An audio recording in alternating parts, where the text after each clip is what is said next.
سیدنا ابو ہریرہ رضی اللہ عنہ سے روایت ہے کہ رسول اللہ صلی اللہ علیہ وسلم نے فرمایا، جو شخص اللہ تعالیٰ پر اور یوم آخرت پر ایمان رکھتا ہے وہ اچھی بات کہے یا پھر خاموش رہے، اور جو شخص اللہ تعالیٰ پر اور یوم آخرت پر ایمان رکھتا ہے وہ اپنے ہمسائے یعنی پڑوسیوں کی عزت کرے، اور جو شخص اللہ تعالیٰ کو اور یوم آخرت کو مانتا ہے وہ اپنے مہمان کی عزت کرے۔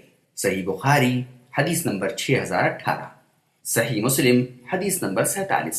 اس حدیث مبارک میں حضرت صلی اللہ علیہ وسلم نے آداب معاشرت یعنی زندگی گزارنے کے 3 اہم باتوں کی طرف توجہ دلائی ہے، قولی خیر یا خاموشی۔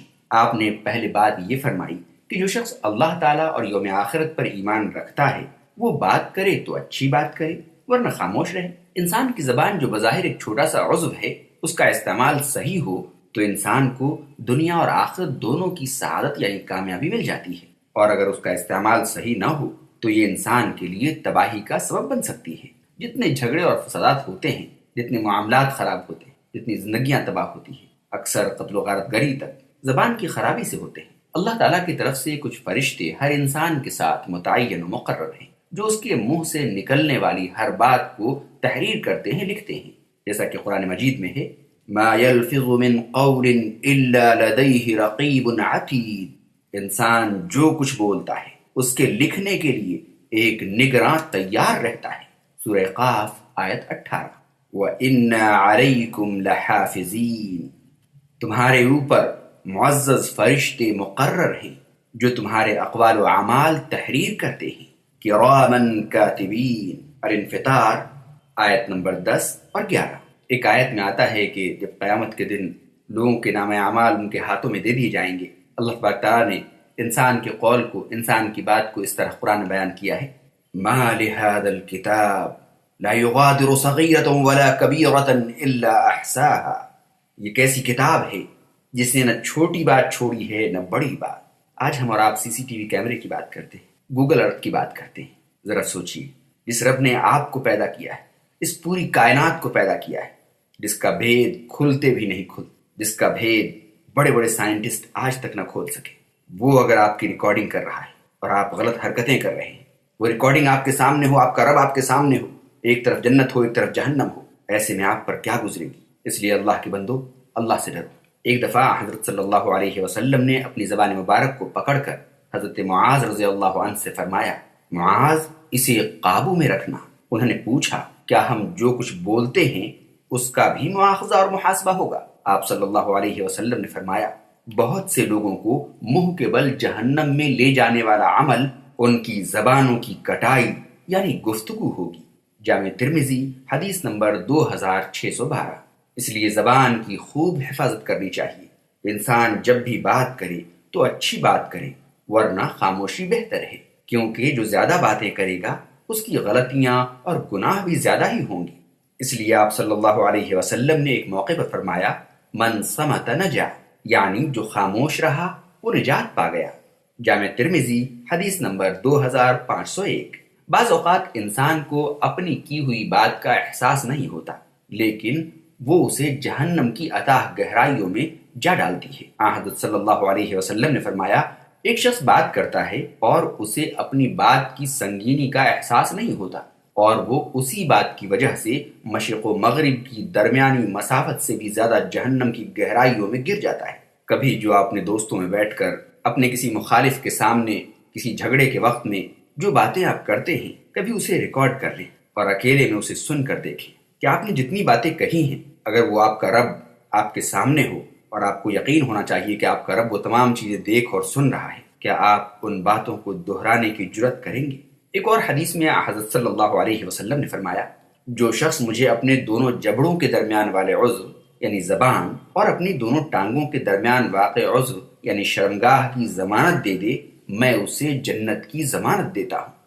یعنی جو شخص اپنی زبان جائز حدود میں ہی استعمال کرے اور جو شخص زنا سے، فحاشی سے اپنے آپ کو محفوظ رکھے، یعنی اپنے شوہر یا اپنی بیوی کے علاوہ سے ناجائز رشتے نہ بنائے، تو اللہ کے رسول صلی اللہ علیہ وسلم نے اس کو جنت کی ایک طرح سے بشارت دی۔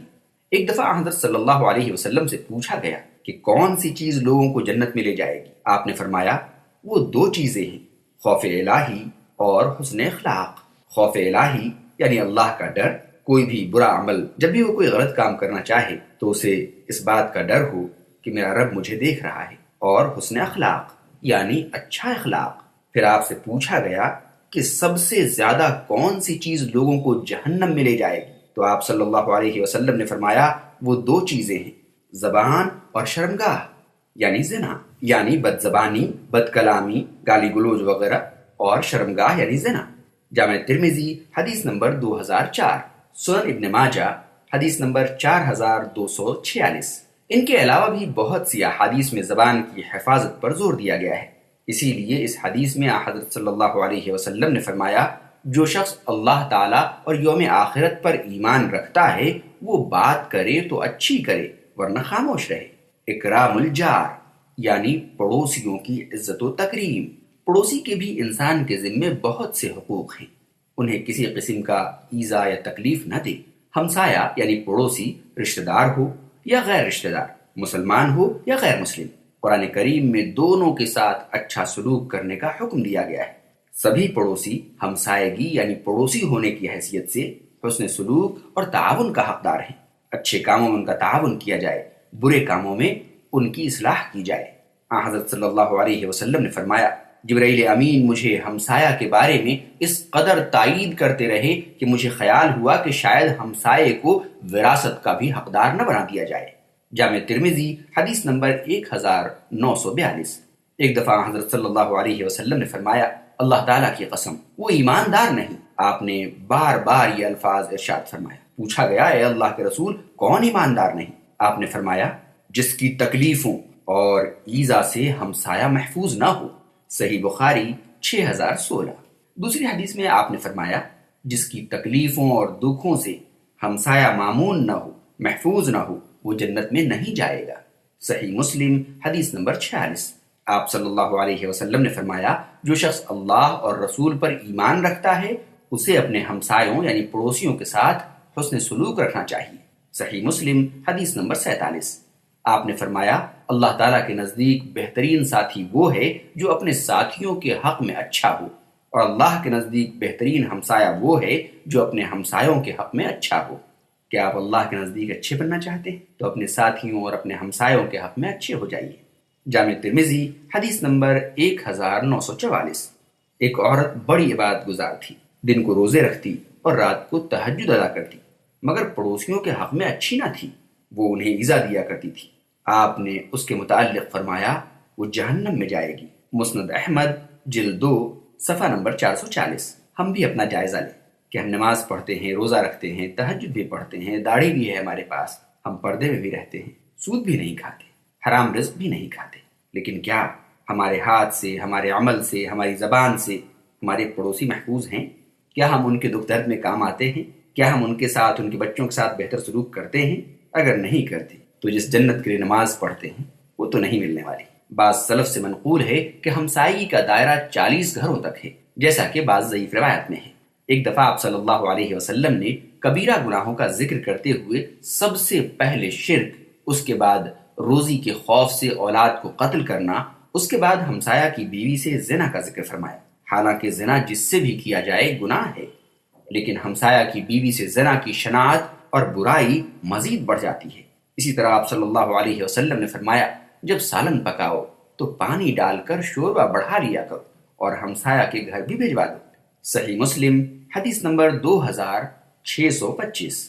چونکہ مسلمانوں کے ذمے پڑوسیوں کے بہت سے حقوق ہیں، اسی لیے حضرت صلی اللہ علیہ وسلم نے اس حدیث میں بیان فرمایا جو شخص اللہ تعالیٰ پر اور یوم آخرت پر ایمان رکھتا ہے اسے چاہیے کہ اپنے پڑوسیوں کا احترام کرے۔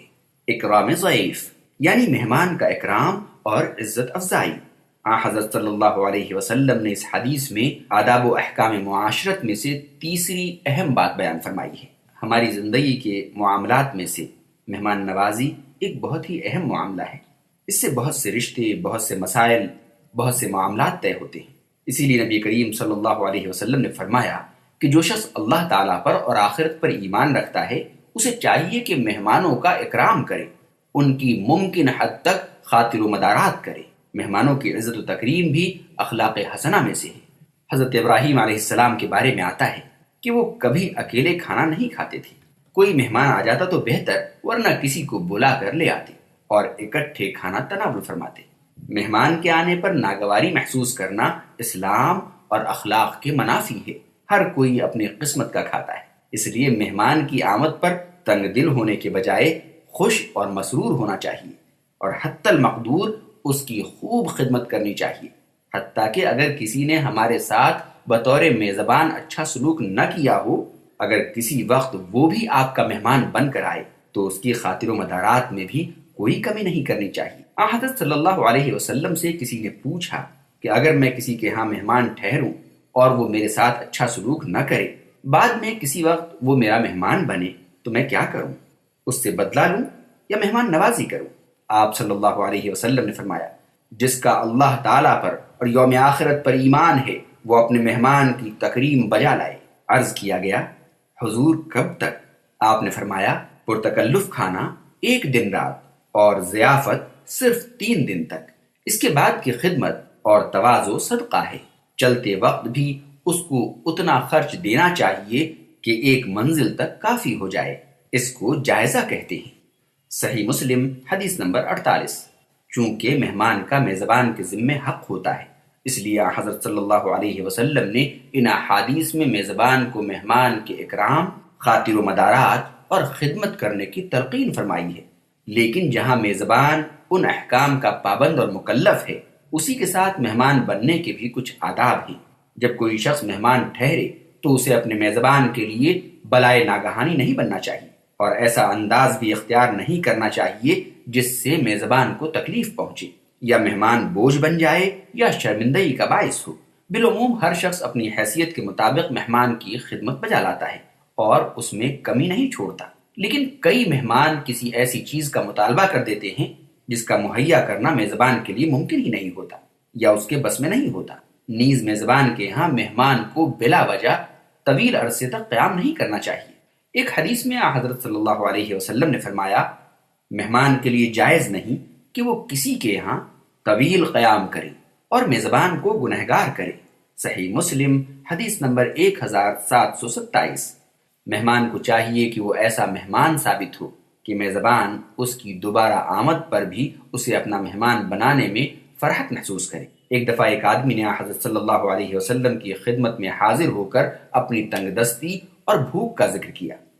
آپ صلی اللہ علیہ وسلم نے اپنے گھروں میں باری باری پیغام بھیج کر کھانے کی کوئی چیز منگوائی، مگر آپ کے کسی بھی گھر سے کھانا نہ مل سکا، بلکہ جواب آیا کہ آج تو گھر میں سوائے پانی کے کچھ بھی نہیں۔ آپ صلی اللہ علیہ وسلم نے فرمایا، اللہ تعالیٰ اس پر رحم کرے جو آج رات اس کی میزبانی کرے۔ حضرت ابو طلحہ رضی اللہ عنہ اسے اپنے گھر لے گئے۔ بیوی سے کہا کہ کھانے کو کچھ ہے؟ اس نے بتایا کہ بچوں کے لیے معمولی سا کھانا ہے۔ فرمایا، انہیں بہلا پھسلا کر سلا دو، جب مہمان آئے تو کسی بہانے چراغ بجھا دینا، اور ہم اس مہمان کو یوں محسوس کرائیں گے کہ گویا ہم بھی کھا رہے ہیں، ہم کھانا نہیں کھائیں گے، تاکہ اللہ تعالیٰ کے رسول کا مہمان پیٹ بھر کر کھانا کھائے۔ چنانچہ انہوں نے ایسا ہی کیا۔ صبح ہوئی تو حضرت صلی اللہ علیہ وسلم نے فرمایا، تمہارے اس طرز عمل پر اللہ تعالیٰ بہت خوش ہوا ہے۔ اسی واقعے کے موقع پر یہ آیت نازل ہوئی، وہ اپنی ضروریات کے باوجود دوسروں پر ایثار کرتے ہیں اور ان کی ضرورت کو ترجیح دیتے ہیں۔ صحیح مسلم حدیث نمبر 2054۔